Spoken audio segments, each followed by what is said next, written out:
Welcome to the Learn Tarot with Moxxie podcast, where you can learn to read the tarot for yourself and for others. Here we look at the tarot from all angles, and I share the very best ways to use it to work through past trauma and create the life that you love. So join me.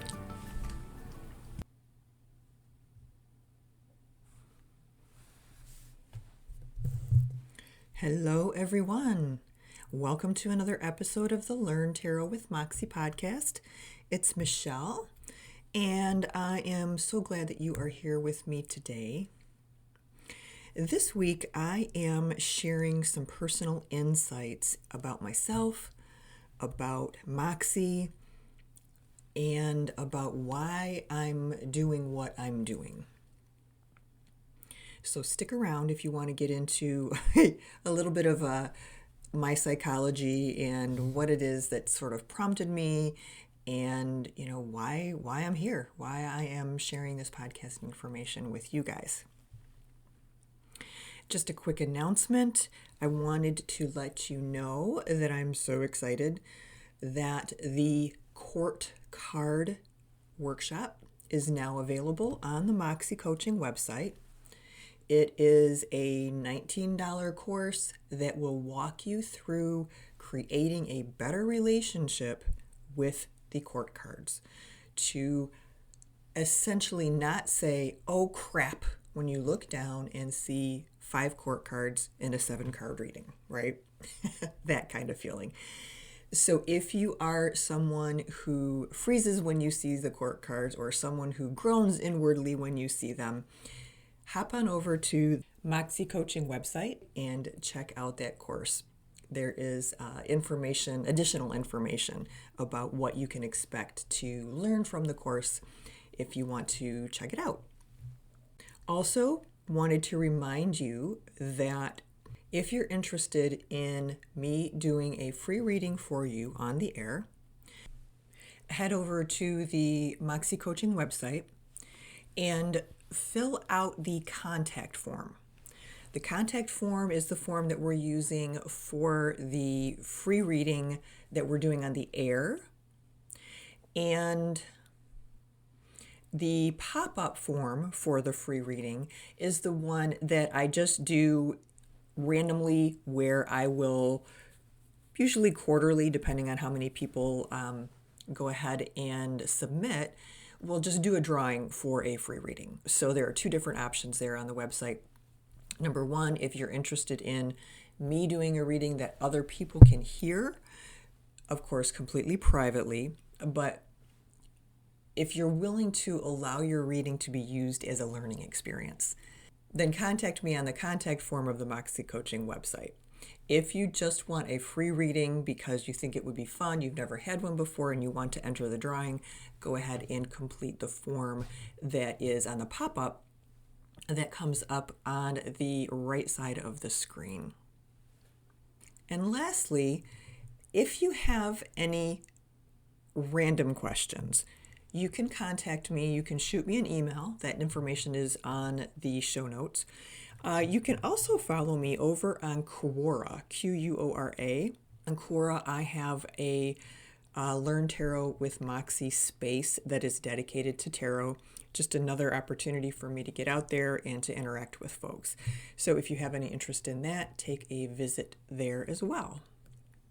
And I think that is it for the announcements. So let's get on with the good stuff. I wanted to do this episode for a couple of reasons. First, the Learn Tarot with Moxxie podcast has a bunch of new listeners, and I always like to know a little bit about my podcaster when I'm listening to their podcast. So I thought I would share a little bit of background information. And second, I want to share with you some of the personal things that I've learned creating and building Moxxie that I think might be helpful for some of you. I was working as the CEO of a small nonprofit, and for so many reasons not even worth bringing up here, I was unhappy in the position, and I started thinking about different work options. And this was, oh goodness, 3 or 4 years ago. I had begun working with a business coach, and I realized that I had been kind of distancing myself from my work for a while. Very, very long story short, I was miserable. I quit without having much of a plan. Now, I have a stellium in Virgo, and Virgos like to stay busy. They like to accomplish projects, be able to check things off their checklist. So I don't need to tell you that I really need to work. I need to have a purpose to work toward something. And I need that. It's an ego thing in part, and in part it's just a why be here on this planet if you're not moving something forward, I guess. I don't know. It's just one of those things. Maybe if you are someone who's able to really chill out, you could share with me how you do it because I struggle. Okay, anyway, so not really knowing where I was headed, I basically just dove into coaching. And I decided I was going to coach tarot. And had I done any research? No. Was there any particular reason I thought people would even want tarot-based coaching? No. I was just so desperate to leave this job that basically I glommed onto the first thing that popped into my head and dove in. And at first it was awesome, right? Because the to-do list was so long. There's branding and a website and new this and new that and blah, blah, blah, blah, blah, blah, blah, blah, blah, yada, yada, yada, right? Tons of tasks to complete. Tons of check-offable items that I really like to do. But the trouble came when all the startup was finished and I needed to start finding clients.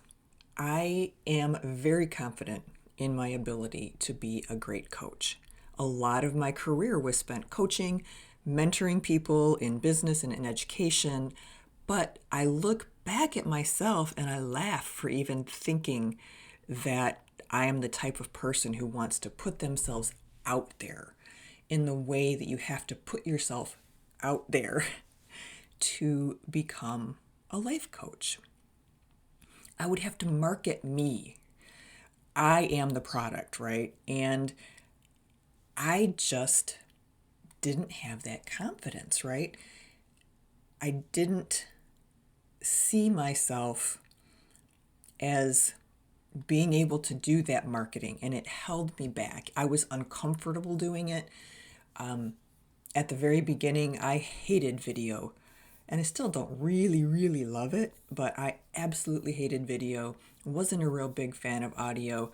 I'm old school enough that I really just wanted to be able to do social media and boom, have everything materialize for me. As a behind the scenes kind of girl, I'm just not comfortable. Just not comfortable. And if we add to that the fact that I decided I was going to become a life coach in the middle of the pandemic, when everybody else decided they were going to be a life coach as well, there were that many more people who were all, it seemed to me, just like clawing for a slice of this life coaching pie. And it felt icky to me, and I didn't do it. And as a result, the coaching part of my practice never really grew a lot. Still, I was being overrun with LinkedIn messages, things from marketing people who are trying to convince me that if I just spend $5,000, they can get me the right leads, all of that kind of stuff. And it just feels so gross to me. It got worse and it got worse. And eventually I was really, really turned off and thinking about ditching the whole thing.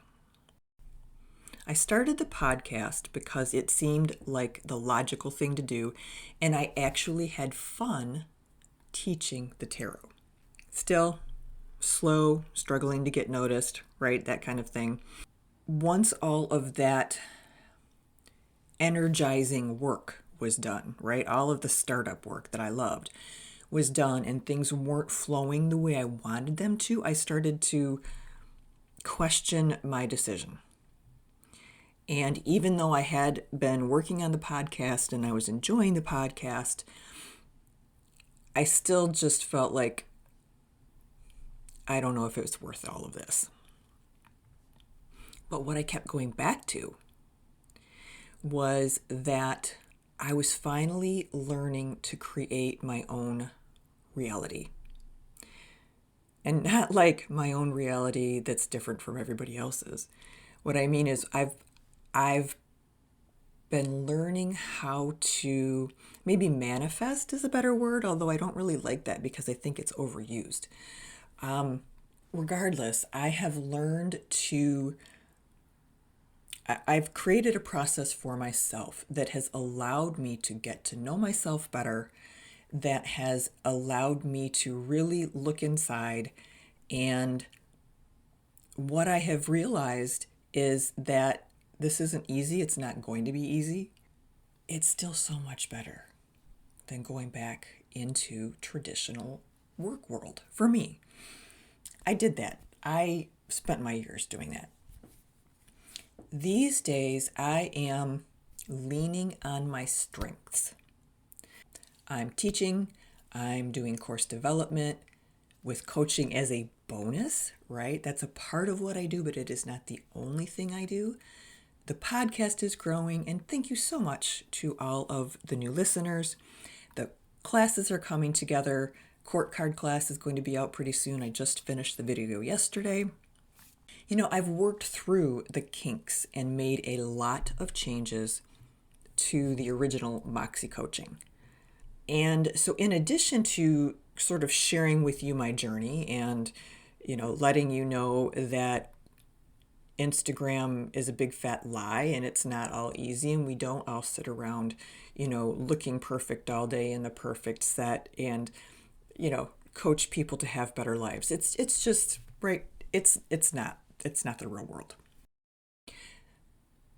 So I wanted to share all of that with you because we do have some new listeners and I wanted to give you some background information and thank you for being here, let you know kind of who you're listening to.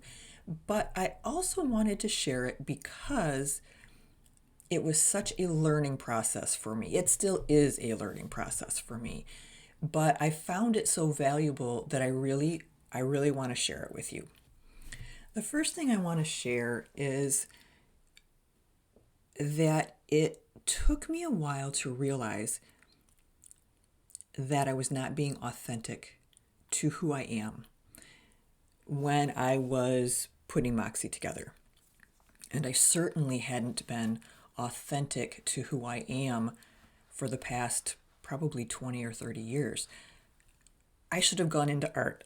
Going into business and education was the logical thing to do, but it was never anything that fed my soul. And had I known myself better, had I trusted myself better, I would have done something that fed my soul, right? Something that I was excited about getting up for in the morning. And what I'm going to share with you today is my process for doing that.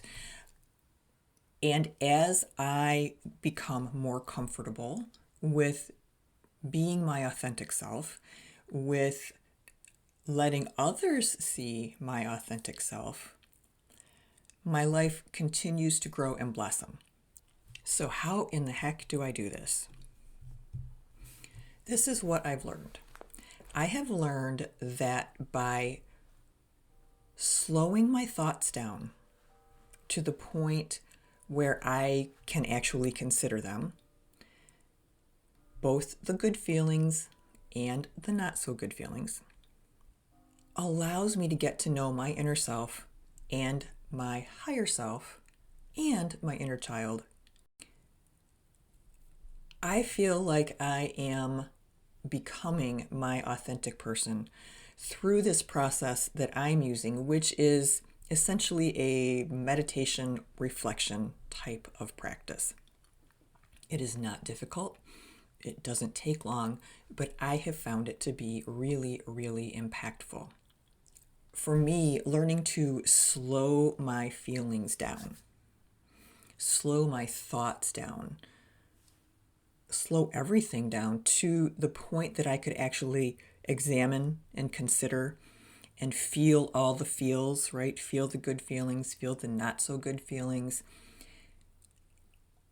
When I began to do that, I started to begin to get to know and to notice my inner child and my higher self and the roles that they both play in my life.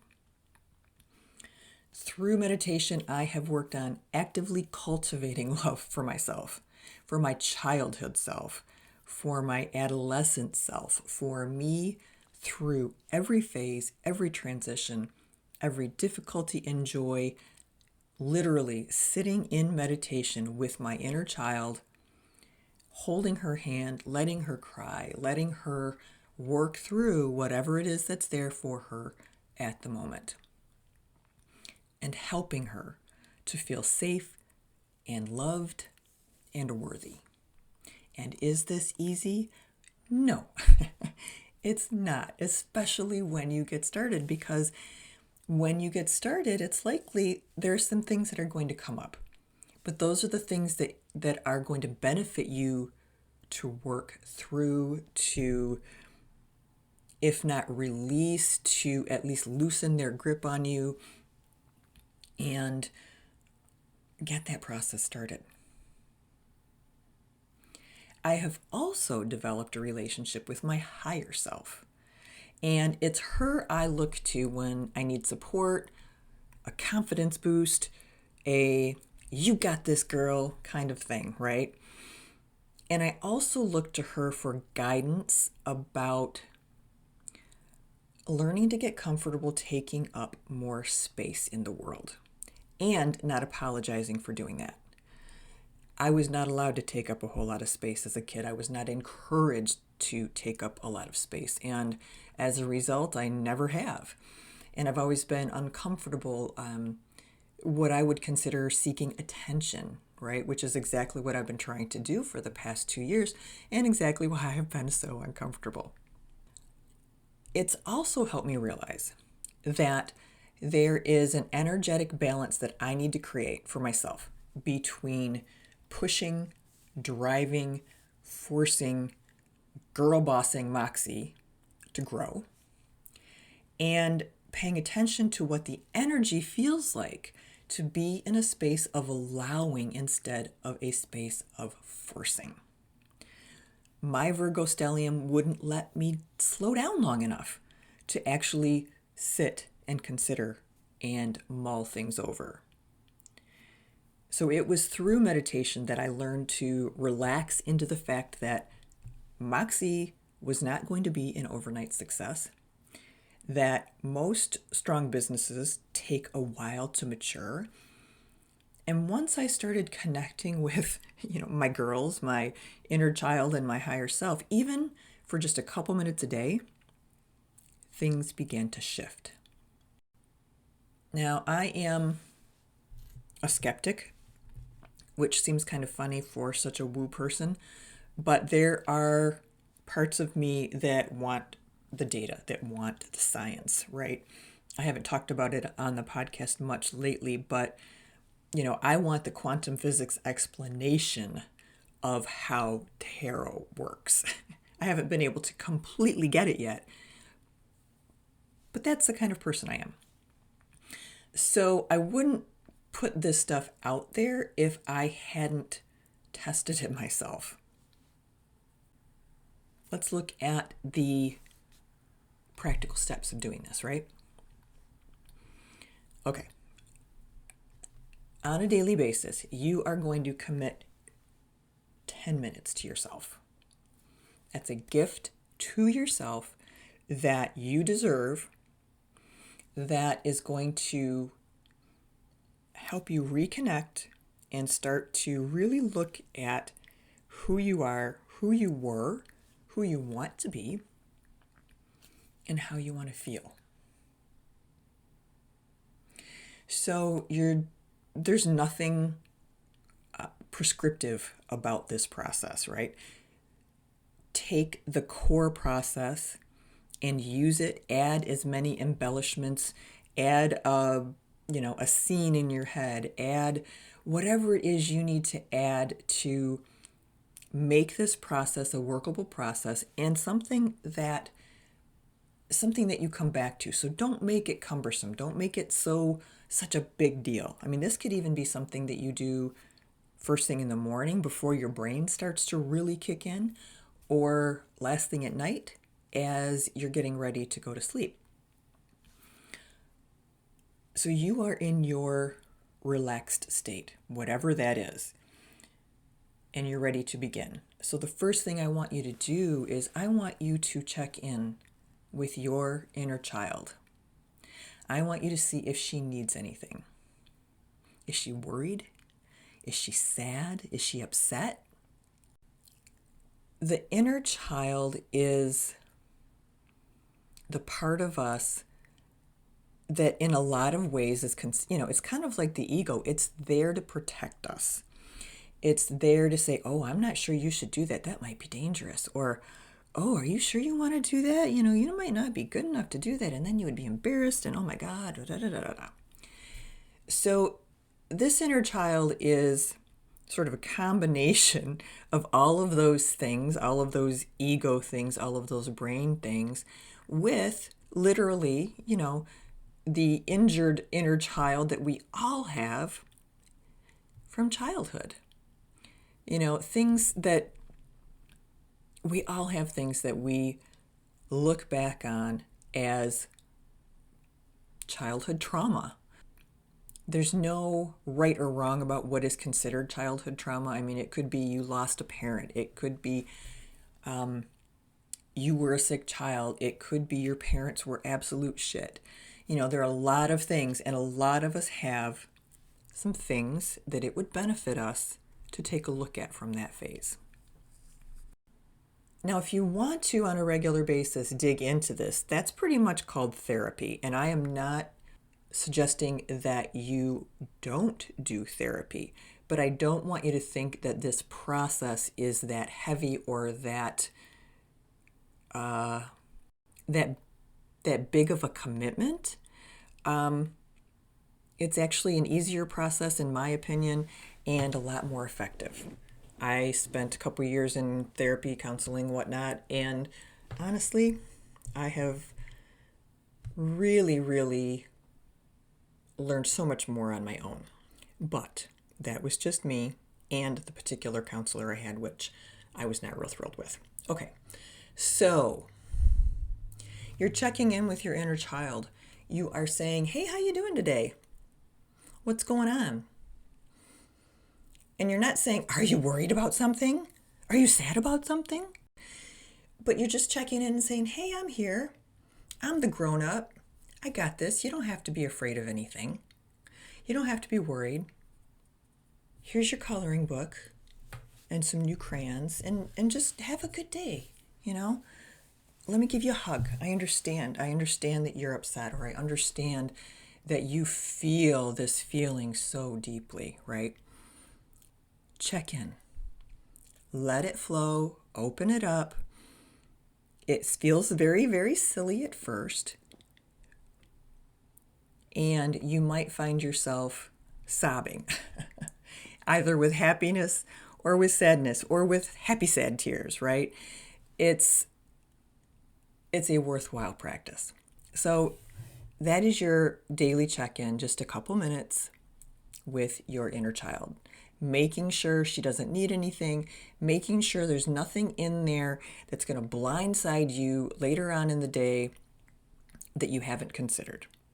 And she could be bringing stuff up, anything from she's worried about a work meeting that you have that you're not feeling quite so prepared about, or whatever it is, right? So just be there for her, hold space for her, help her while you can, let her know that everything is going to be okay because everything has always been okay.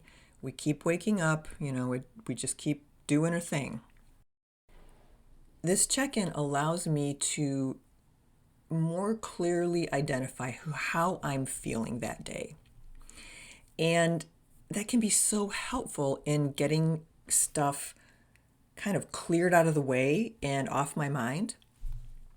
To say, just to acknowledge, it's like, yeah, I'm a little bit concerned about this. Okay, check. I need to look at that. Yes, check. Oh, I'm feeling particularly insecure today because somebody at the grocery store looked at me weird. That's your real inner child, right? That kind of stuff. And by bringing that stuff up, by giving her an opportunity to express herself, I find that it's much more rare that I get, like I said, blindsided with some kind of emotion that I wasn't expecting. Give her the care, the comfort, the support she needs and that she didn't get when she was a child, in whatever way that is for you, and help her and support her. And what I found is that, and no one, right, no parent can support a child 100% perfectly 100% of the time. Even if we have the most loving, most amazing parents, things are going to still happen. Life is going to be difficult. So please don't look at this like I'm bashing parents or parenthood. I have been a child and I have been a parent and I have experienced some kind of crappy things and I probably have done some kind of crappy things. We're human. That's what we are. But in this meditation space, we can be that everything for that inner child. We can give that inner child the most amazing sense of comfort and belonging and security. And once we have that feeling of security behind us, it starts to shift things. Once we feel like the rug's not going to be pulled out from under us in some way, we start to get a little bit more comfortable and we stop, tippy-toeing around like the ice is going to crack. This process of connecting with my inner child has increased my compassion for myself. And I'm not talking about the let yourself off the hook for doing something crappy when you were 20 type of compassion. I'm talking about the type of compassion that we can have for ourselves when we are actively having a hard time. That I have learned that I can just say, okay, this sucks, this really hurts, I'm sorry. Instead of forcing myself to buck up, get tougher, power through it. Powering through things is how our generation, however many generations, have ended up so screwed up because we power through everything and we don't address what we need to address. So, my inner child really, really had a hard time when Moxxie did not just like take off. The tape starts rolling, right? Oh my God, what an idiot. What was I thinking? Why was I thinking I could do this? I am so embarrassed. Oh my God. I had a perfectly good job with decent money. Some people thought I was kind of cool, little status there. It was a great ego boost. And I gave it all up to start a tarot coaching business. That first holiday season was really rough. People that I don't see but a couple times a year, you make polite conversation. How have you been? What have you been doing? I heard you were doing this. Hey, I heard you're doing something with the tarot now. You quit your job? Wow, that sounds interesting.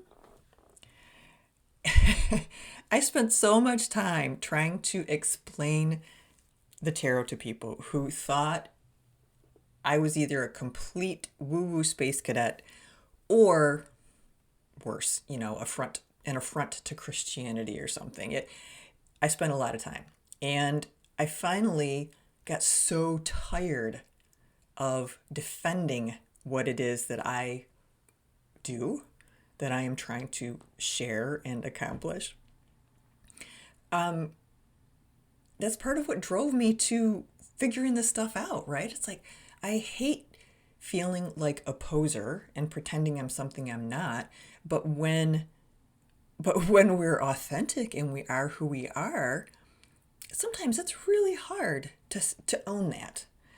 And I think what I realized is that as I approach 60, I darn well deserve to own who I am. And if I don't do it now, I probably never will.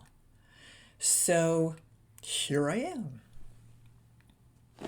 And once I started literally addressing my inner child on a regular basis, getting together, visiting, chatting, whatever, I began to feel better. She began to feel better. I began to start anyway to relax into who I am becoming. And most importantly, to be open to the possibilities and not limit myself to what I had actually originally decided I wanted to do. Meaning I'm kind of just like sitting here flowing like a, what flows? Like those things in the ocean. Kelp, like kelp in the ocean. I'm trying really hard just to be like kelp in the ocean. I was trying to be open to who I was becoming, not to what I had originally thought I would, should, or could be. Likewise, developing a deeper relationship with my higher self has been really cool. It's kind of like having a friend that you trust, that you admire, you look up to, and you can be 100% honest with them. In fact, you probably should be 100% honest with them because they can see through your shit. Someone with whom you are 100% yourself. You are 100% authentic. And I think that has been the really big shift.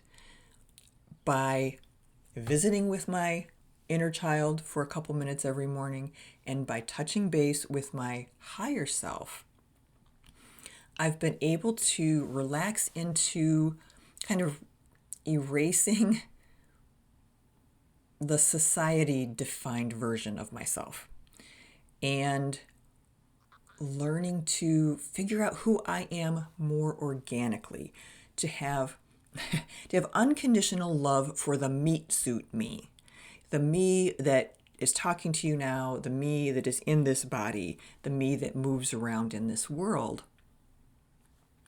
The same way I have unconditional love for my inner child, to have no expectations, to have no exceptions, just be, right?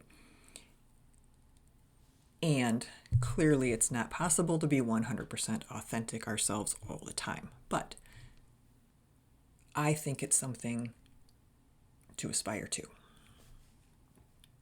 So what I'm describing is like a 3-tiered system. There's my inner child on the bottom who gets scared, sad, anxious, whatever. And then just above that, there's the meat suit me that lives in the real world.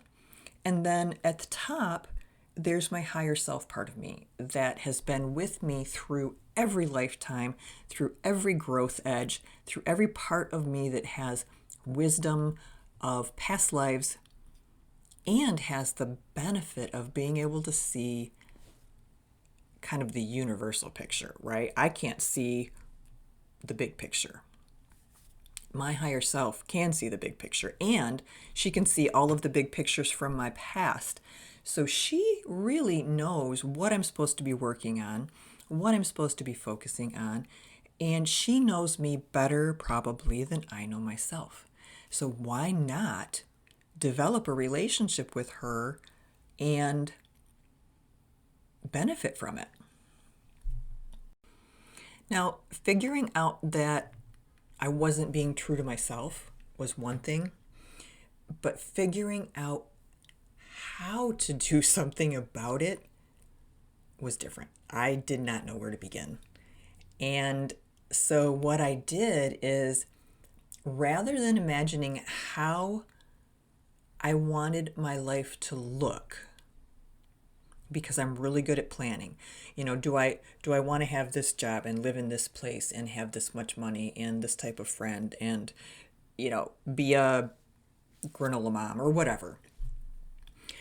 I'm really good at planning, and that's my comfort zone. So I knew that I needed to focus on something that's not task-based. I needed to focus on really just how I wanted to feel every day and the lifestyle I wanted. To get down to that core. And that's really a great place to start figuring out what's working in your life and what's not working in your life. I knew that I didn't want that solar plexus tightness that I carried around with me for so long.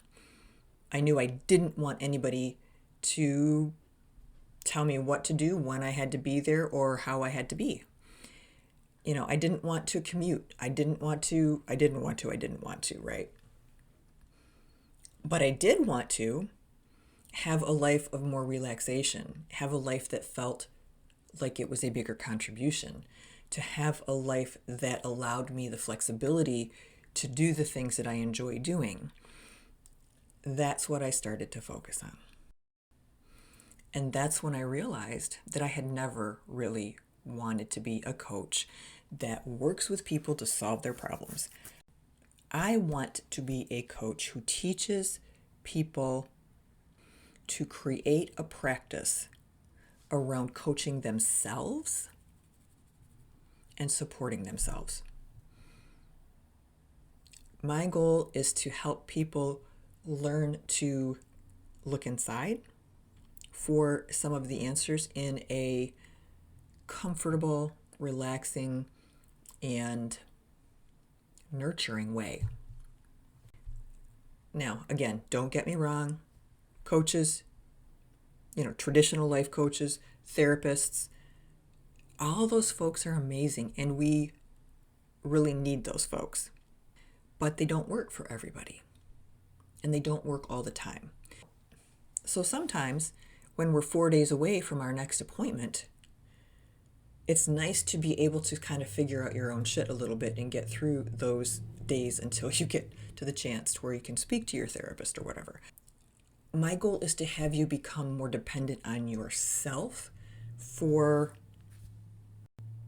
learning who you are, knowing who you are, being who you are, and for focusing less on what other people tell you you should be or how you should feel or any of those other things. So I share all of this because, we're very different people probably all over the world, but we share so many universal experience that I just know that I'm not the only one who has gone through some of these things, right? I mean, we're not talking about it so much anymore, but the Great Resignation, that was a big deal. So keep in mind that I just want you to have the information if it's something that you think would benefit you. And I recognize that some people might have a problem with this type of practice. There's no traditional dogma. There's no looking up to a higher self. Instead, this is just really about connecting deeply with who you are. But it doesn't preclude you from participating in any other tradition or religion or whatever that you're drawn to. It's simply a tool to use to connect with who we are in this lifetime It helps us nurture and cultivate and develop that person.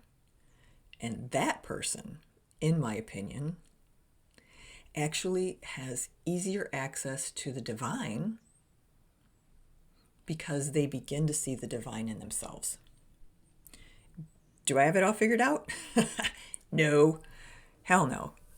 I realized the other day that I never will.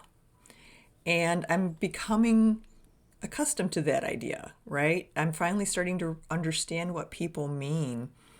The gurus, the Buddhist monks who say it's not about anything but the journey. I'm finally starting to get that. I'm still working on it, still wrapping my head around it. The idea that the point of being here is to experience the journey, to experience all of these things that we need to experience for us to level up, right? In our next life is kind of how I look at it.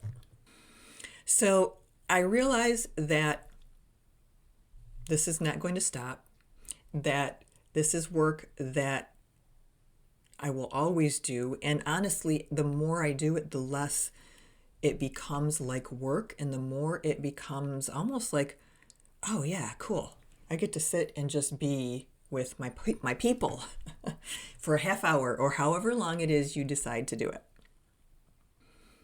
Usually for me, it's 2 steps forward and 1 step back, but it is still progress, and it's finally sinking in, and I'm loving the experience. Not every day. Some days I think I hate this experience, but for the most part, on average, it's a pretty interesting experience. So I hope that this was insightful, a little bit of insight into me, a little bit of insight into how I think, and a little bit of insight into why Learn Tarot with Moxxie is what it is. Now, one last thing before I let you go. In the spirit of being authentic and doing things that scare us, I want to announce that I am working on a line of porcelain and sterling silver earrings. I'm a potter, an artist.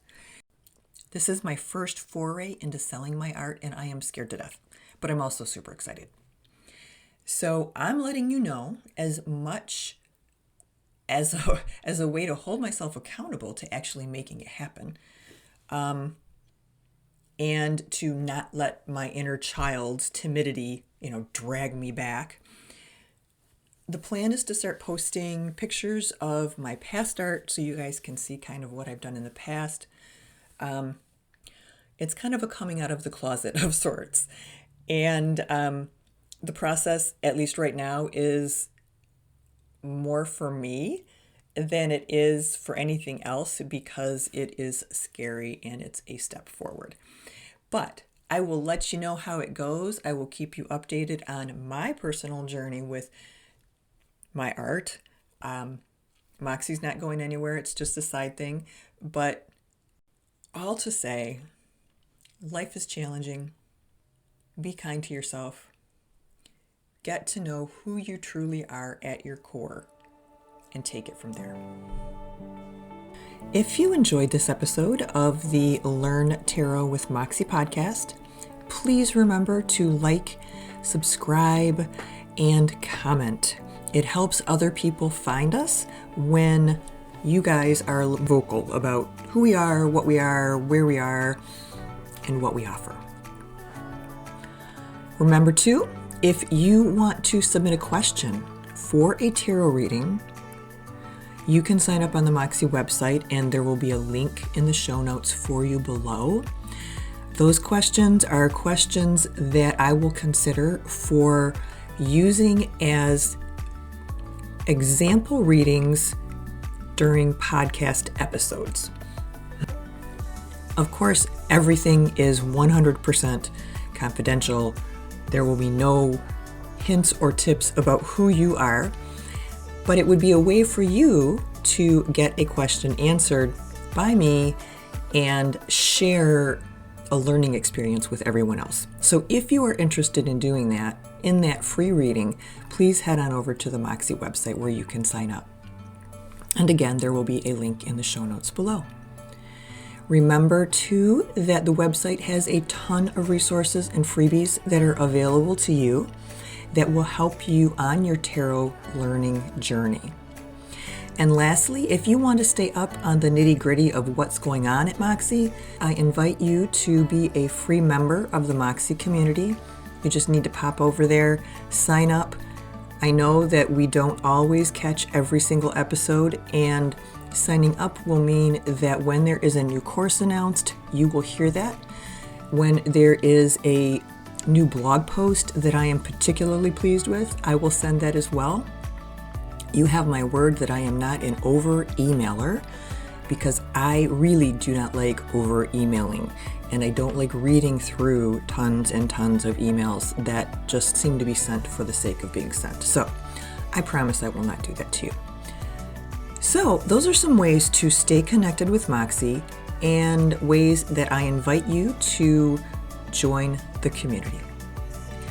All right, you take care, have a wonderful week. Be kind, and I'll talk to you soon. Bye-bye.